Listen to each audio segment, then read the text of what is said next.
असलामुअलैकुम नाजरीन, तुसां वेख रहे हो साडा देश न्यूज़ ते मैं हाँ असद अब्बास। खबरां दा सिलसिला अगे वधांदे होया गल करांगे तांदलियावाला दे चक नंबर 453 गाफ बे दे गर्ल्स कम्यूनिटी मॉडल स्कूल दी, जिथे वजीर आजम इमरान खान दे सावे ते साफ सुथरे पाकिस्तान दियां धज्जियां उड़ा दित्तियां गईयां। 11 अक्तूबर इतवार दे दिन स्कूल इंतजामिया दी मिली भगत दे नाल कुड़ियां नूं ऑक्सीजन फराहम करने वाले रुखां दियां वड्डियां वड्डियां शाखां नूं चुल्हिਆਂ ਦੀ ਸੁਆਹ ਬਣਾਉਣ ਲਈ ਵੜ ਦਿੱਤਾ ਗਿਆ।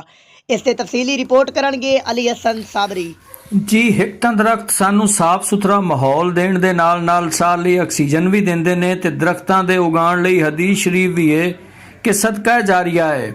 ਇੱਕ ਪਾਸੇ ਹਕੂਮਤ ਨਵੇਂ ਦਰਖਤ ਲਾਉਣ ਲਈ ਅਰਬਾਂ ਰੁਪਇਆ ਖਰਚ ਕਰ ਰਹੀ ਹੈ ਤੇ ਦੂਜੇ ਪਾਸੇ 453 ਗਾਬੇ ਦੇ government girls community model school ਵਿੱਚ ਪਹਿਲੇ ਤੋਂ ਲੱਗੇ ਹੋਏ ਸਘਣੇ ਤੇ ਸਾਇਆਦਾਰ ਦਰਖਤਾਂ ਦਾ ਸਫਾਇਆ ਧੜੱਲੇ ਨਾਲ ਜਾਰੀ ਹੈ।